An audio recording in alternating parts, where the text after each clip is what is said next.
और Indigo crisis वाला जरूरी अपडेट भी आपको देते हैं। इस अपडेट में कुछ सवाल हैं जो इंडिगो एयरलाइन की नीयत से टकरा रहे हैं। देश की सबसे बड़ी एयरलाइन इंडिगो अभी भी अव्यवस्था के रनवे पर खड़ी है।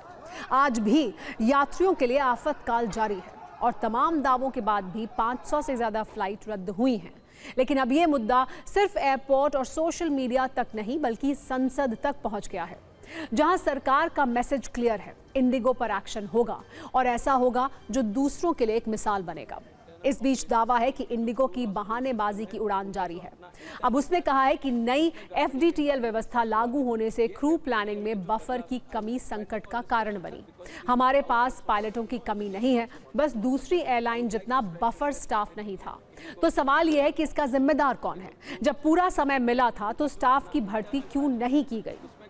इस बीच कुछ नंबर नोट कीजिएगा जो इंडिगो की नीयत पर सवाल खड़े कर रहे हैं। एक रिपोर्ट के अनुसार इंडिगो के पास कुल 4,551 पायलट हैं, जिसमें 2,357 कैप्टन और 2,194 फर्स्ट ऑफिसर हैं। इस हिसाब से नए नियमों के अनुसार इंडिगो के पास सिर्फ 124 पायलट की कमी है, जिससे इंडिगो की अधिकतम 5 से 7% फ्लाइट्स प्रभावित होनी चाहिए थी। लेकिन अचानक 30 से 40% उड़ानें रोज रद्द होने लगी। इसीलिए प्रश्न ये पूछा जा रहा है कि क्या इंडिगो ने प्रेशर बनाने के लिए ऐसा जानबूझकर किया? इंडिगो वाला संकट संयोग था या प्रयोग था? कहीं इंडिगो का मकसद सिस्टम को घुटनों पर लाना तो नहीं था? इस इंडिगो क्राइसिस को समझने के लिए हमने कुछ पायलट से बात की। उन्होंने क्या बताया, गौर से सुनिएगा। अचानक ऐसा क्या हो गया कि 4th और 5th को लगा कि जैसे सब कुछ खत्म हो गया है? जी, ये इसी साल जून के महीने में एक FDTL का सर्कुलर आया था। हमारे जो वॉचडॉग है सिविल एविएशन की DGCA, उन्होंने एक सर्कुलर आया था FDTL से रिलेटेड। इस FDTL में क्या था, जो रेस्ट पीरियड है एक पायलट का, जब भी वो फ्लाई करता है तो उसे आराम करने की ज़रूरत है, क्योंकि नहीं तो वो फुल एफिशिएंसी के साथ काम नहीं कर पाएगा। ये लागू होते ही इंडिगो के पायलटों में शॉर्टेज आ गई, वहाँ पे पायलट्सों की कमी आ गई। जिस रीज़न इसका बहुत सिंपल है, क्योंकि जितना कैलकुलेशन इंडिगो ने किया था वो कैलकुलेशन हो नहीं पाया। अगर हमने उस FDTL का पालन नहीं किया तो हमारे लाइसेंस पे बात आ जाएगी। इसीलिए हर एक पायलट अपना FDTL का ध्यान खुद रखता है और वो FDTL से ऊपर फ्लाई नहीं कर सकता है एज पर DGCA। पहले कुछ फ्लाइट्स कैंसिल हुए, फिर ज़्यादा फ्लाइट्स कैंसिल हुए और इसकी वजह से एक रिपल क्रिएट हो गया, जिसके बाद हर एक फ्लाइट, जैसे लेट सपोज दिल्ली, मुंबई, हैदराबाद है, तो जो फ्लाइट को दिल्ली आने में डिले हुआ, उस सेम फ्लाइट को मुंबई भी जाना था, फिर उसमें डिले हुआ। फिर ऐसे होते होते वो डिले का आवर्स बढ़ता गया और जो हैदराबाद वाला जगह था वहाँ पे फ्लाइट कैंसिल हो गई।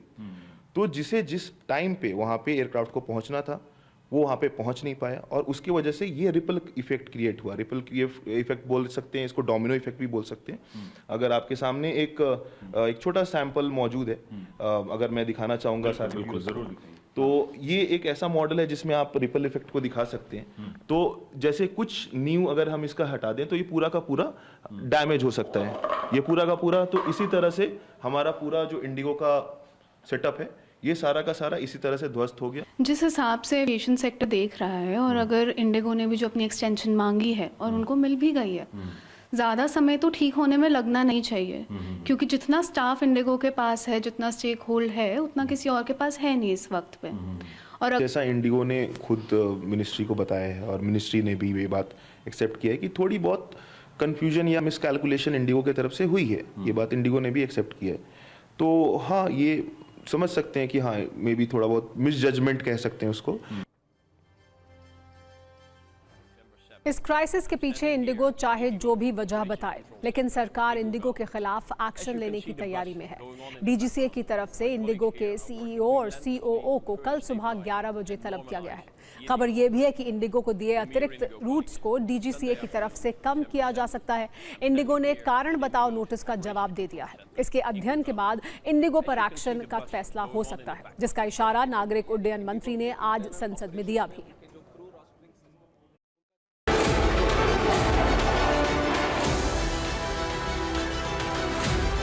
क्राइसिस अभी देखने को मिला वो AMSS से रिलेटेड नहीं है। इंडिगो के इंटरनल ऑपरेशंस में उनके जो क्रू रोस्टरिंग सिस्टम है, उनका जो अपना इंटरनल प्लानिंग है, उसमें गड़बड़ी के कारण ये सब हुआ है। From the ministry, we have made it very, very clear to all the airlines that they have to follow the rules. We are talking about December 3rd. after 1 month. So there was 1 full month of operations in the new FDTL also. There have been a lot of internal complications. This is a day-to-day operations thing that the Indigo should have maintained. Indigo was supposed to manage the crew, was supposed to manage the roster through its day-to-day operations. कि Indigo flight से ही सरकार झुक गई है, flight ही झुका दे रही है सरकार को। आखिरकार कारण क्या है?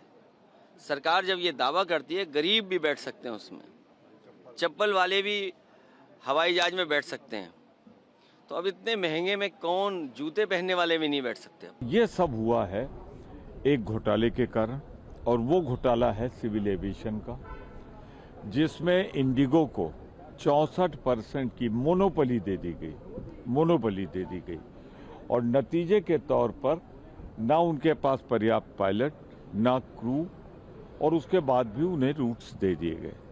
तो ये सीधे भ्रष्टाचार है। आज एमएलए आए, कल सीएम साहब का प्राइवेट जेट 2-3 बार इस्तेमाल किया गया, डीसीएम दोनों प्राइवेट जेट से आए, उन्होंने भी 2-3 बार किया। तो ये सारी जो इनके जो विधायक है वो प्राइवेट जेट से आ रहे हैं, किस पे बिल लग रहा है? क्या ये बिल सरकार भर रही है, यानी आप और मैं टैक्स पेयर भर रहे हैं, कि ये खुद के हिस्से से भर रहे हैं?